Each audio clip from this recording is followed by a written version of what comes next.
So 46. But before we talk about this list of things that looks a little intimidating, I know, but it's really not that bad, about what we need to do to sketch them, we're going to start down here at the bottom. Oops. Okay? And look at the end behavior, which we've looked at multiple times, right? And because we keep doing the same thing over and over again, do you think it's important? Yes. And as we write out as x approaches infinity, I know that's a lot of writing. I actually put it on here for you this time, except I made a mistake. Find my mistake. There's no negative infinity. I copied and pasted and I forgot to go back and fix it. So we'll fix it as we go. All right, so just to quickly review for the 5 millionth time to make sure we can all get this right. If I have an even degreed polynomial, right, then I know that the end behavior is the same. It's either up, up, or down, down, right? If it's even and it's positive, then it's what? Up. So end behavior, and end behavior is all we care about is the ends. This is all we need right there. It's up, up. So that means when I have this, as my x values approach infinity, f of x approaches infinity, right?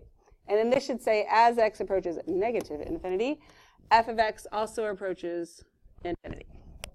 So even degreed negative coefficient, that negative, all it does is reflect it in the x-axis. So we have down, down, right? And then as x approaches infinity, f of x approaches negative infinity.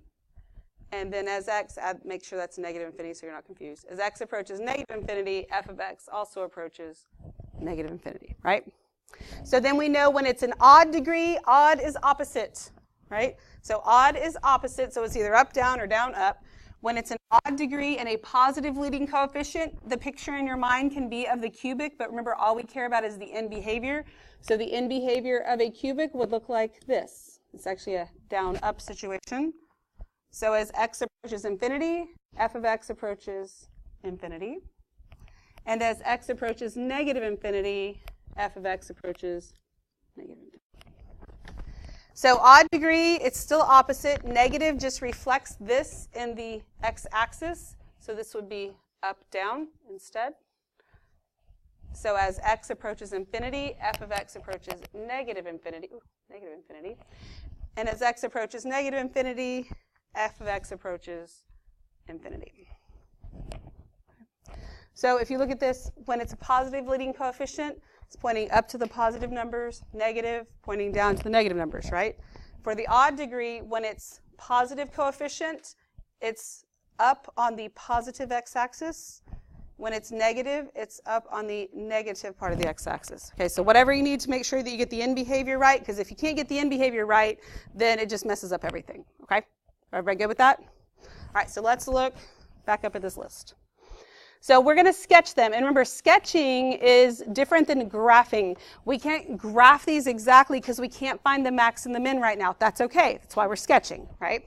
So the first thing we do is find the x-intercepts, which are the zeros. We've been doing that. We can find the zeros, right? We find the y-intercept. We can do that as well. This says it's the constant when in general form. Right now, they're not in general form. They're pretty much all factored for us. That's a good thing, okay? So since it's not in general form, we'll have to find it differently, but it's very, very easy. Then 3, 4, and 5 kind of go together. So it says, notice if the polynomial has an even or odd degree, right? That's going to help you with your end behavior. And we want to notice the sign of the leading coefficient, because that helps us with end behavior. And then it says, determine the end behavior. So that's why these three all kind of go together. So those three go together. If it is if my leading coefficient is positive, then my end behavior is either up, up for even, or down, up for odd, right? So my end behavior would look like. If my leading coefficient is negative, then it is either down, down for an even degree polynomial, or up, down for odd. Okay, something we have to determine to be able to sketch it. It tells us how to start and how we're supposed to end. Then we have to notice if there are factors with a degree higher than 1. Right? So I'll make sure when we look at our first example, we're going to make sure we understand what the factors are. When things get factored out and you have x plus 2 times x plus 3, those things are your factors. And then we'll look at what happens. But if it is higher than 1, here's what happens with it. If it's an even power factor, greater than 1 on a factor, not on the polynomial itself, but on a factor, it gives you a relative min or max on the axis. So it could look like this, like that could be part of the graph, or it could look like that even. So basically what's going to happen, instead of it passing through at that 0, this is just a bounce. It's basically going to bounce off the axis and go back the other way, or go back the same way it came from. If I have an odd power greater than 1, that should say 1 and not on, it locates a point of inflection, which remember that would just, that part of the graph would look just something like that. It's where it changes direction. So this is a bounce. We can call this a wiggle. Okay. And that's if you have factors with a power greater than 1. And I'll make sure that you will get what that means when we actually look at one. So after we figure all that stuff out, then we can sketch our polynomial. So it says draw the continuous curve. This is important. This is curvy. It's all smooth. There's no jagged zigzags. Nothing comes to a point. Nothing like that. Observing proper behavior at the 0, y-intercept, and in behavior. So here's your little checklist, which basically the blanks on the questions are going to be everything that you need from this checklist anyway. Okay. So let me go clarify all this, flip it over, and let's get one done. So on number 1, we have this polynomial, and it's factored for us. That's good. We don't have to factor it. It's factored, right? And so the first thing that it says, our number 1 was actually x and y-intercept, but we'll look through this stuff first here.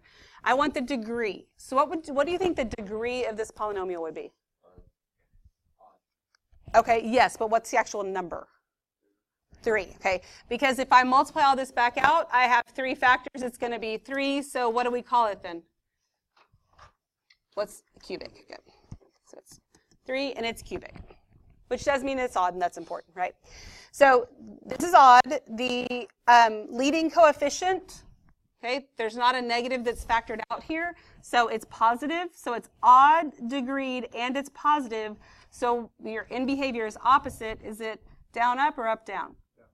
Down, up, because it's positive. So our in behavior, we just do this. We don't have to write out the little sentences. Yes, finally. Okay, so now we have to find the x-intercepts. Is that pretty easy to do since it's factored? Yeah, it's real easy, right? Now, since it says intercepts, how do they have to be written? In ordered pairs or in set notation? Intercepts is an ordered pair. Intercept is an ordered pair. So this first one, since this is x plus 1, my x-intercept would be negative 1, 0, right? Because what we're doing is taking x plus 1 and setting it equal to 0 and solving it and so forth. So then this one would be 3, 0 and negative 4, 0. If you don't understand where those numbers are coming from, tell me. I'm not writing it out because I don't know that you need to anymore, but I just want to make sure we're all clear, right? I'm not making anything up. If you basically just, it's like solving anything that you factor. You set each one of these equal to 0 and solve it, which just means you move it over for these and it's going to change the sign. All right, so your y-intercept. Well, this is not in general form, so it's not just the constant. Personally, I don't want to multiply it out just so I can find the constant, right? But when you find the y-intercept, you have a y-intercept when x is what? 0. So if I substitute 0 in for x, then that's going to give me, well, 0 plus 1 is 1. 0 minus 3 is a negative 3. And 0 plus 4 is 4. So basically, I'm just multiplying those 3 numbers together. Does that make sense to you? And then when you multiply those, what do you get? Negative 12. So your y-intercept is 0, negative 12. Okay. Everybody with me so far? We good? All right, so those are all the pieces that I need, and I'm going to sketch this. Right? Remember, we're not graphing exactly. That's why there's no grid on here. I'm going to have to put all my x-intercepts on there. I'm only going out to negative 4, so I can come over here and mark off my grid 1, 2, 3, 4. 1, 2, 3, 4. That's good enough. So then I can plot on here my x-intercepts. I'm at negative 1, 0. I'm at 3, 0. And negative 4, 0. Okay. Did I get all that? Then I also need to plot my y-intercept. Now, clearly I cannot have the same scale on my y-axis that I do on my x-axis, negative 12 would be way down here. But the scales can be different, and that's fine. I don't even have to mark off 12 hash marks. All I have to do is say negative 12. Okay, that's right about there. That'll work. And there's my negative 12. Okay? Because it's the only thing on the x-axis, so I don't have to mark it off. So I've plotted all the points I can plot. I don't need to substitute anything else to find any other points. And what's going to help me now is my behavior at the intercepts. Well, these are all just singles, so I'm just going to pass through on there. And my end behavior. So since my end behavior has to look like this, I know that I start down here at negative infinity, and I'm going to come up through this intercept. What I don't know is how far I go up before I come back down, because we don't know our max and min, right? And that's okay. I don't even have this marked off, right? So we don't really know where we're going anyway. So I don't know how far up I go. So when we sketch these, I mean, right now, because you're doing this with me, yours might look very much like mine. But it is possible on your homework that ours look very different. As long as our intercepts are right, your end behavior and all that kind of stuff is fine, it's fine. If you barely made yours go up and mine went up real high, because we just don't know. Okay, you with me on that? So we're going to come up through this intercept, however far, and then I'm going to come back down. Now, when I come back down through this one, I have to hit my y-intercept before I come back up over here. So I'm going to go down here and then back up through here, like so. Now, just like I don't know what my max is, I don't know what my min is either. And so your y-intercept is not necessarily the minimum value. Mine kind of looks like it on this graph, but it doesn't have to. Okay, so once you have yours drawn, I'm going to draw something else on here. I do not suggest that you draw a second one because I think it would really confuse you, but I just want you to see how we could use the same pieces and it can be very different. I could have done something like this.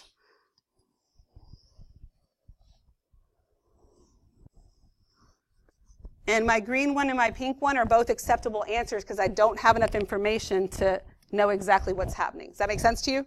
So what I do want you to write on there, even though I don't want you to draw like what I have in green because I think it would get confusing, I do want you to just put a little note to yourself here that this is not necessarily a minimum value, or a minimum. That's fine. It could be. We just don't know. And it's okay that we don't know. Right? That's why we're saying not necessarily. If it looks like it, that's fine. If it doesn't, that's fine. So, you know, sometimes when you draw it, it kind of just depends on the angle that you came through the axis, and it's all good. Okay? Everybody okay with all that? Any questions? All right. So let's look at number 2. So number 2, what do you think the degree is here? So you're saying if you multiplied all this back out, right, then this right here is going to end up with an x squared, right? I'd have to multiply that times the x and that times this x, so I actually get x to the 4th is my leading. So it's a 4th degree, which means we call it what? Quartic. Yeah, it's quartic. And then, so it's an even-powered polynomial. Is the coefficient, leading coefficient, positive or negative? Positive. So what does my end behavior look like? Up, up, right? All right, so then I have to find x-intercepts, right? And when you factor stuff out, these are the factors that I have. This, and this. So I have to take care of this one. And if I take this and set it equal to 0, what do I get? X equals 0, right? So my x-intercept is 0, 0. Then this x minus 2, when I set it equal to 0, I end up with 2, 0.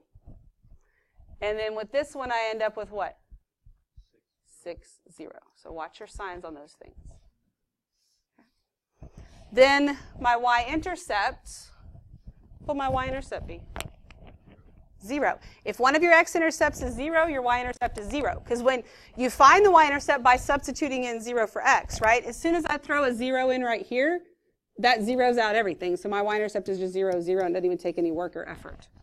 However, look back at number 6 on the front. It says, notice if there are factors with a degree higher than 1. This has nothing to do with the degree of the polynomial itself. But these are my factors, right? This factor has an exponent that is a degree higher than 1. Does that make sense to you? That's what it's talking about. Because I could write this out as x times x minus 2 times x minus 2 times x minus 6, right? Then you can maybe see a little bit better why it's a 4th degree. But I only have 3 x-intercepts because one of them is a double root, right? So when that happens, you have special things happening on the axis. If it's even, what happens? What does it say? What does it say on the front? It says if it's even, we're on the number 6, even power of a factor gives a relative min or a max, which is just a bounce on the axis, okay?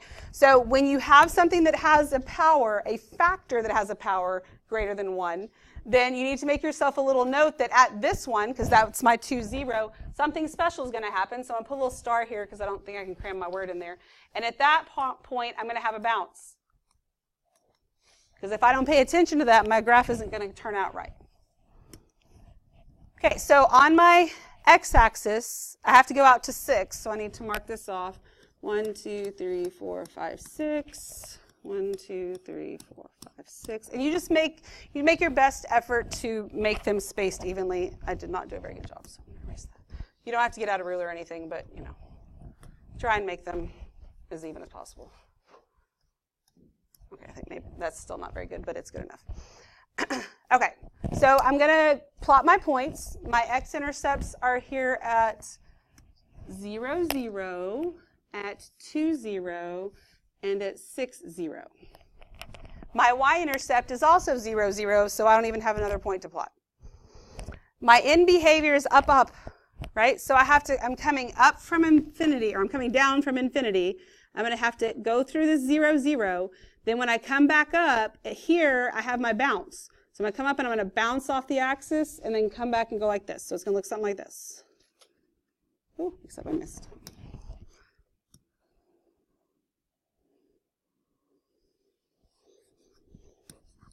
Okay, and if you kind of miss, like I did a little bit here too, you just make the point a little bit bigger than everything. If you miss too much, you might have to erase. But yeah, it comes up, and that's what I mean by bounce, because it's a relative maximum right there, and it goes back down. What I noticed the other day when we were graphing these is you have to remember that the sketching or polynomials are all smooth curves. So I know sometimes it's hard to come up at the right angle and kind of get what's in your brain, like you know what to do, but sometimes the pictures just don't come out right. Here's what you don't do. I saw too many of them that looked like this, like came to a point and then went like that. And that's not okay, because it doesn't come to a point. Does that make sense to you? So it needs to look at least like you made an effort to make a curve, okay? Because it should be all curvy. You will not have, this is a big no here, you will not have any pointy stuff like that. Okay, we good? Any questions? All right, then I want you to work on number 3. See if you can get all the blanks filled in. I'll help you with the graph after we talk about the blanks. Okay. Oh. Well, at least you admit it. Okay, hang on a second.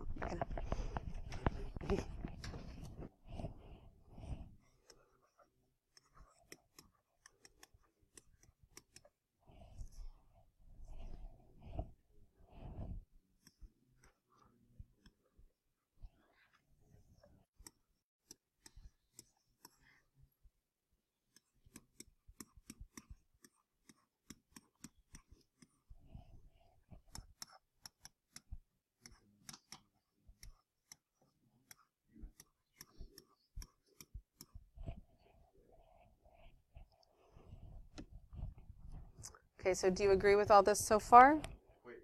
Wait. Why would you add the negative instead of add? But what do you mean? Why would I add the negative? Because when I substitute all this stuff in to figure out why, that's still there. I can't ignore it. Does that make sense? Okay. So when you get here, what do you get as your figure out your y-intercept? What do you get? Okay, now that's good that you stopped yourself, though. I guess it was coming out and you're like, whoa, no, never mind. It's not. Why is it not negative 12? Because the negative 3 is cubed. So you got to cube the negative 3 before you multiply it by 4. close. So first of all, what's negative 3 cubed? What's negative 3 cubed? 27. Negative 27. So I'm going to have negative times a negative 27 times 4, right? Remember, when you multiply something by 4, you can double it and double it again.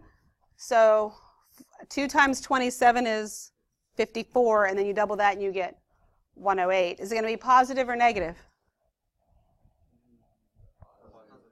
Positive. Good. All right, so I'm going to have 0, 108.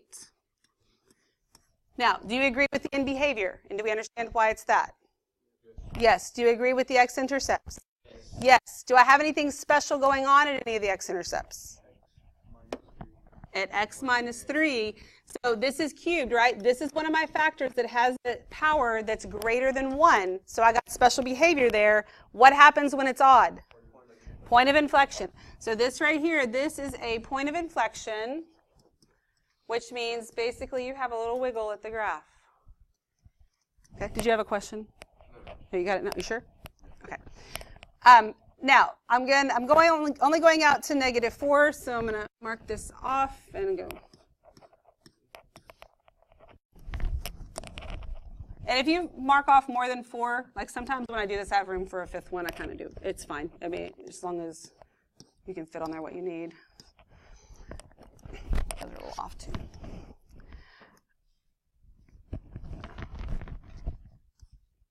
Okay, there we go. And then I have, so at 3, 0, I have an intercept.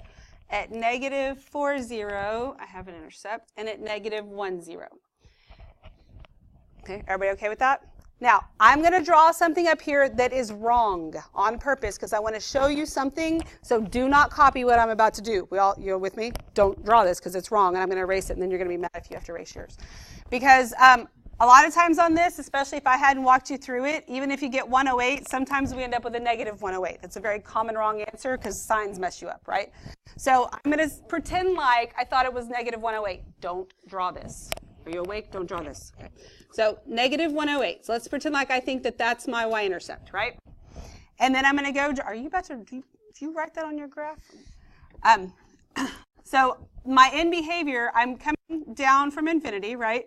I'm supposed to have, at this negative 4, nothing's happened. So I'm going to come down here.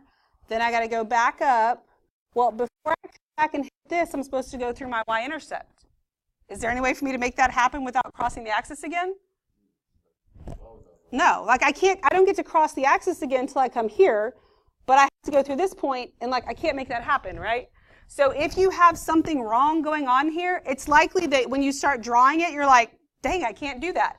So if you come across that and you're like, oh, can't do that, you need to go back and reevaluate what you have. Maybe it's not your y-intercept that's wrong. Maybe it's that you were supposed to bounce. Because here, if I was supposed to bounce and come back down, I'd be fine. There's not a bounce there, but if I did, then that would be okay. You with me on that? So I'm just showing you that if you get it and said it's not working, maybe your end behavior is wrong. Like, go find where your problem is, because if you have everything correct, it'll work just fine. Okay, so let me back that up.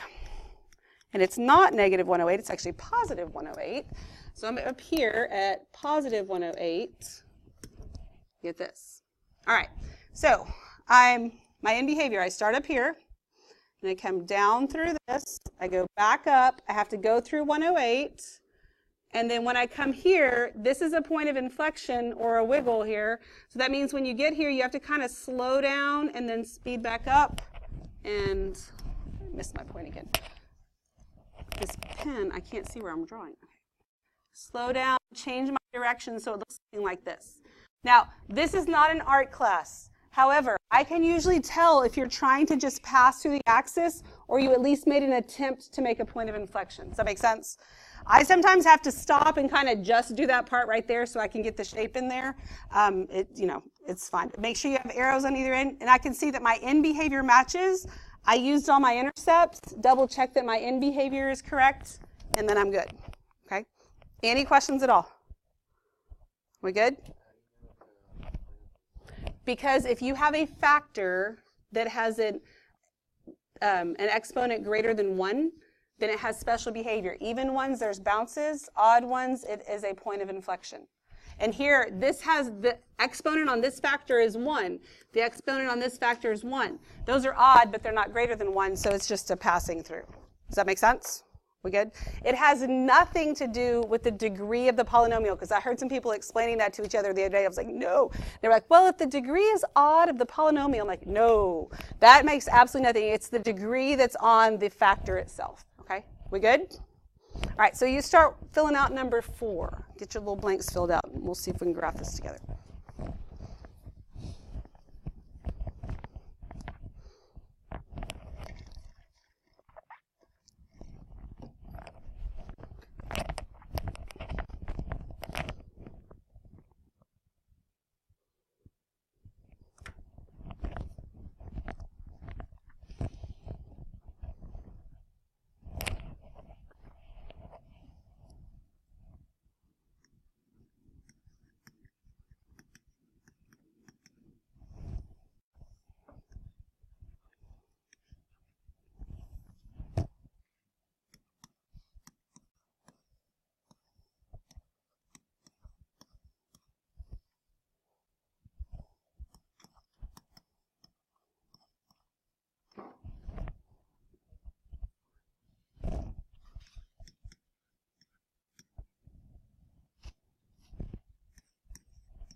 Do you agree with everything I have so far? Do we understand how we know it's a 5th degree polynomial, right? And that what? So that means it's quintic. Are we good with the end behavior and why it is what it is? Yes, ask me a question if not. Okay, and then these are my intercepts. I put little stars here because you have a power that's greater than 1. Well, let's go ahead and talk about that. At -3, 0, what's going to happen at that point? Point of inflection, a wiggle, yes, because this is odd, so this is a point of inflection, which means it's going to wiggle on the x-axis. Right? And then on this one, my double-starred one, what happens here? This is a bounce, because it's a max or a min. So when we're looking for the y-intercept, first of all, just tell me, is it going to be positive or negative? Positive. Make that decision first, because if we'd have made that decision first back here, maybe we wouldn't have been so confused. Worry about the sign, then that way you don't get all lost in the number. And then what do you get here? 243. Because this is 27 times 9, right? So 27 times 9, when you do that, you could do 27 times 10, right? And you get what, 270? Then what would you subtract? 27, and that gets you your 243. And whatever you get, it's, except I wrote 249. Whatever you get, it has to be a multiple of 9, obviously, because you're multiplying by 9, right? Every multiple of 9, the digits add up to give you what? 9. So 2 plus 4 plus 3 is 9, so I'm good. I feel like I multiplied that right? Works for all of them. Did I just blow your mind? Like 9 times 8 is 72. 7 plus 2 is 9, right? 9 times 8 is 81. 8 plus 1 is 9. Okay?